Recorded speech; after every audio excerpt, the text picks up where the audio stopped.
শুধু তাই না, আমরা আশা করি তার সঙ্গে যারা যুক্ত বিভিন্ন ফেক নিউজ তৈরি করে করে ভারতীয় জনতা পার্টির কার্যকর্তাদের কোনোভাবে মনোবলে একটু আঘাত করা যায় কিনা, মানুষের মধ্যে বিভ্রান্তি কি করে ছড়ানো যায়, এই একটা অপচেষ্টা গোটা রাজ্য জুড়ে বিভিন্ন অংশে চলছে। আমরা তার তীব্র বিরোধিতা করি এবং গণতন্ত্রের শেষ কথা মানুষ বলে।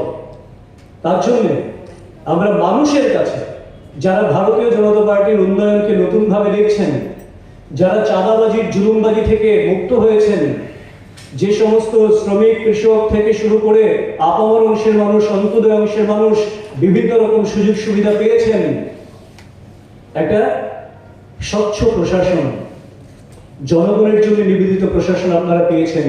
আপনাদেরকে বিভ্রান্ত করার জন্য এই ধরনের ষড়যন্ত্র যা রচিত হচ্ছে, এই ধরনের নীল নকশা যা হচ্ছে, তাতে আপনারা বিভ্রান্ত হবেন না এবং আপনারা আগামী দিনে সতর্ক থাকবেন, সচেতন থাকবেন।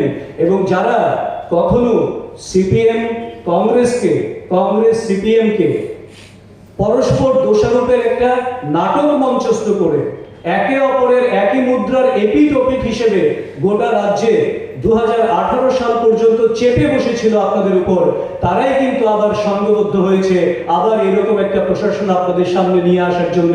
তার জন্য সবাই সতর্ক থাকবেন, সাবধান থাকবেন এবং ভারতীয় জনতা পার্টির কার্যকর্তাদের বলবো যে বিভ্রান্তিতে পা না দিয়ে, কোন রকম প্ররোচনার ফাঁদে পা না দিয়ে রাজ্যে শান্তির পরিবেশ বজায় রেখে মানুষের সঙ্গে থেকে মানুষের কাছে আমাদের বার্তাটাকে সুশৃঙ্খলভাবে এবং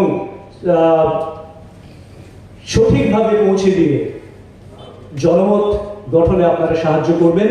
এবং এই কথা বলে আমি আমার কথা বলা শেষ করছি। এবার আপনাদের যদি কোনো বক্তব্য থাকে আপনারা বলতে পারেন। তাদের দ্বারা অত্যাচারিত হয়েছে, নিপীড়িত হয়েছে, গৃহ ছাড়া হয়েছে, সর্বস্ব লুণ্ঠিত হয়েছে, তাদের জন্য কমিটমেন্ট কোথায় গেল? এটাকে মানুষকে বোকা বানিয়ে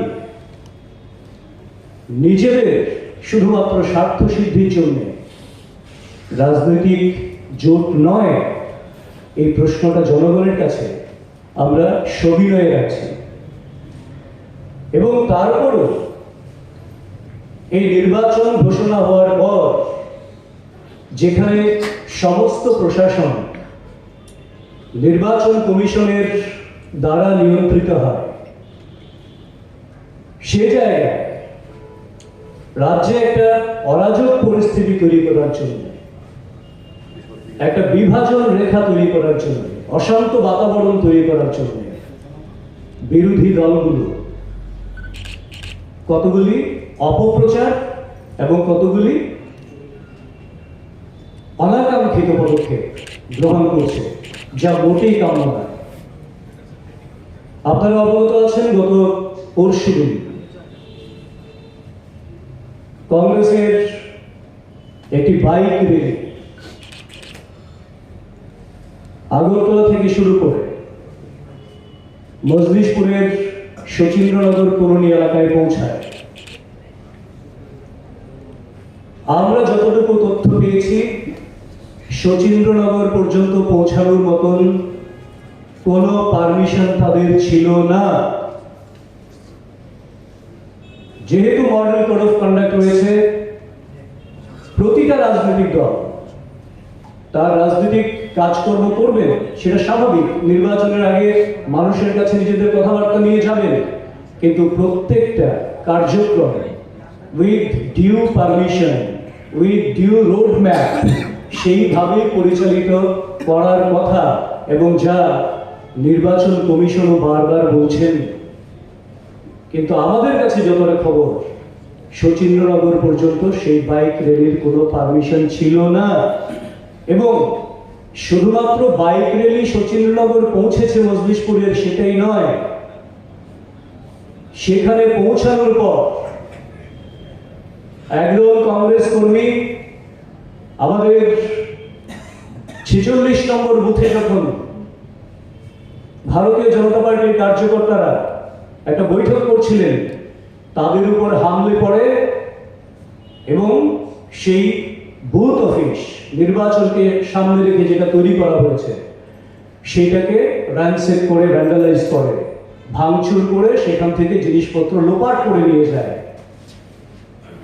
শুধু তাই না, পরবর্তী সময়ে আমাদের মহিলা কর্মী যারা রয়েছেন তাদের উপর আক্রমণ সংঘটিত করা হয়, অশ্রাব্য কুশ্রাব্য ভাষায় গালাগাল করা হয় এবং আমাদের সেই এলাকার মাননীয় বিধায়ক তথা মন্ত্রী সুশান্ত চৌধুরী খবর পেয়ে সেখানে ছুটে যান পরিস্থিতি নিয়ন্ত্রণের জন্য। তো যথারীতি আমরা দেখলাম নির্বাচনের আগে রাজ্যের পরিস্থিতিকে জটিল করার নতুন একটা নীল নকশা তৈরির পরিকল্পনা চলছে এবং যথারীতি আমরা দুটো থানায় তাদের বিরুদ্ধে আমরা এফআইআর দায়ের করেছি। আমরা আশা করি নির্বাচন কমিশন প্রশাসনের মাধ্যমে যথোপযুক্ত ব্যবস্থা নেবেন।